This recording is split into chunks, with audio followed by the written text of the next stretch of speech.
Retfærdighedens rytter, den handler om Markus, en udstationeret militærmand, som mister sin kone i en tragisk togulykke og bliver tvunget til at rejse hjem og tage sig af sin 16-årige datter, som han på ingen måde kender. Min kone var med på det tog, der forulykkede. Han var også med. Ja, jeg overlevede. Og vi ved, at du var også med på toget. Men du valgte. Hvorfor kan du for mig? Vi vil bare gerne spørge dig om, hvorfor du valgte. Jeg synes bare, jeg skal skrive nu. Hvis jeg lige må have lov til. Hvis du bare lukker røven lige nu. Skal du have en kugle i mellem øjnene, eller hvad? Samtidig er der en sidehistorie med en statistiker, Otto, som skal ikke spoile noget, men han var i hvert fald ombord på det tog, der forulykkede, og han tror ikke på, at det er en ulykke. Han har set nogle sammenhæng, som ingen andre har, og er begyndt at undersøge disse. Og han samler et team af eksperter, kan man kalde dem. Det vil være meget venligt at kalde dem det, men Emmentaler og Lennart, som hver har deres kompetencer, og de finder faktisk ud af, at det ikke var en ulykke, og opsøger Markus. Det spiller meget ned i hans sådan eksistentielle søgen efter, hvor han skal hen i sit liv nu, og pludselig, i stedet for at fokusere på den datter, han måske burde tage sig af, så begynder han nu at søge hævn. Markus. Nej, Markus. Hvis man mister noget, man holder af, så starter der jo en eller anden afsøgning af, hvor altså det gør ondt jo. Alt det der skriger jo. Og så begynder du at kigge rundt efter, hvor er der nogle plastre, hvor kan jeg gå hen? Og der er jo alle mulige steder at gå hen. Der er piller, der er alkohol, der er tro, der er venner, der er hævn. Vores allesammens liv er jo udgjort af at kunne se sammenhængen. Det er det, der giver mening i tilværelsen. At man kan se, at hvis man arbejder, har man råd til at give sit barn mad, og ens barn kan vokse. Altså når man kan se de sammenhæng, så er tilværelsen meningsfuld, men når man lige pludselig kommer ud et sted i sit liv, hvor at man ikke længere kan se de sammenhæng, så kan livet godt blive svært. Jeg tror, det hedder en depression, eller man kan kalde det mange forskellige ting, at man mister tråden.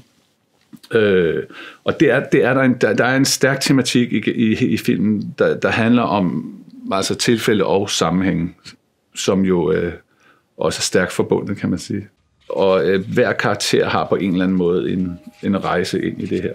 Datteren, for eksempel Mathilde, hun prøver at finde en sammenhæng. Det er sådan meget visuelt, meget en-til-en, hendes måde at spille ind i tematikken på, ved at simpelthen tænke tilbage, som folk ofte gør, hvis de har været udsat for en ulykke. Altså det med at søge en mening og tænke, er der noget, vi kunne have gjort anderledes, hvis vi bare ikke havde taget den taxa, eller hvis vi ikke var gået derover, eller stedet ombord på den flyver, så var det aldrig sket.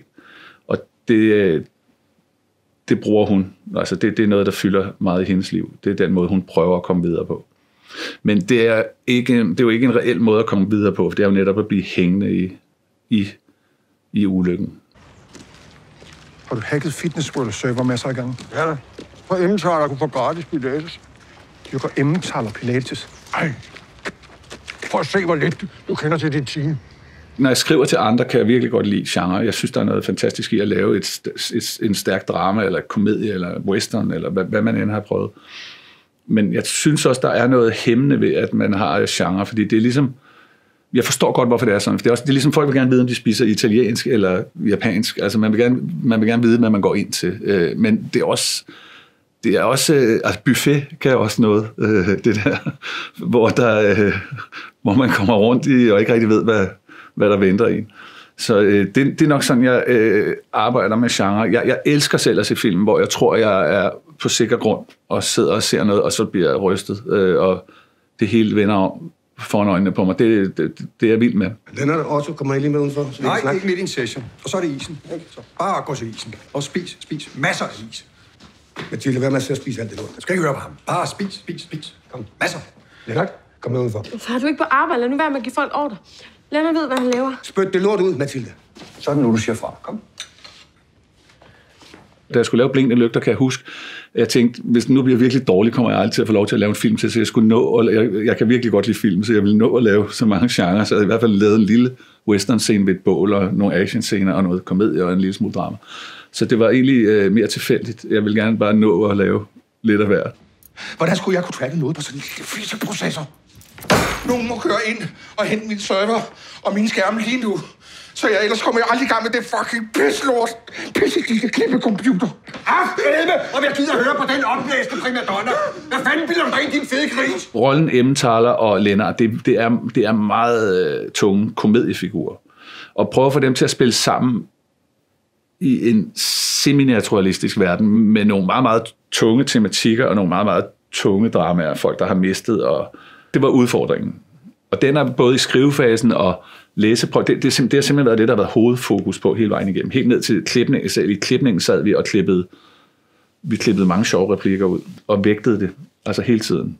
Og det har været meget interessant at se. Det er jo det, man håber, der er lykkedes, at man både kan grine og græde i filmen. Tissekone-skærme! Hvad er det, der sker for? Det, der kendetegner de film, jeg selv har instrueret, det er, at de har en meget meget stærk tematik. Nogle gange vil nogen mene, der er i hvert fald en stærk tematik, lad os sige det sådan. Og så har de deres eget univers. De foregår ikke i virkeligheden. Der er opbygget en virkelighed, det er også fælles for dem. Men allerstærkest er nok, at det er nogle outsidere. Altså figurerne, vi møder, er jeg tror sgu stort set, altså hvis man ser klinisk på det, så tror jeg, alle har haft diagnoser i alle de film, jeg har lavet, hvis man skulle ud fra et sådan medicinsk synspunkt. Jeg ikke få den her. Nej, det er nok heller ikke let for dig, kan jeg se. Så prøv lige at starte med at putte syren ind i kolben. Færdig? Det er nogen, der står uden for fællesskabet. Og det er en gentagende ting, der sker i alle 5 film. Det er nogen, der er sat uden for fællesskabet, men i kraft af hinanden og skaber de et fællesskab, der kan rumme dem selv. Og finder en plads i samfundet, der kan rumme dem. Det vil være et fællestræk, kan man sige.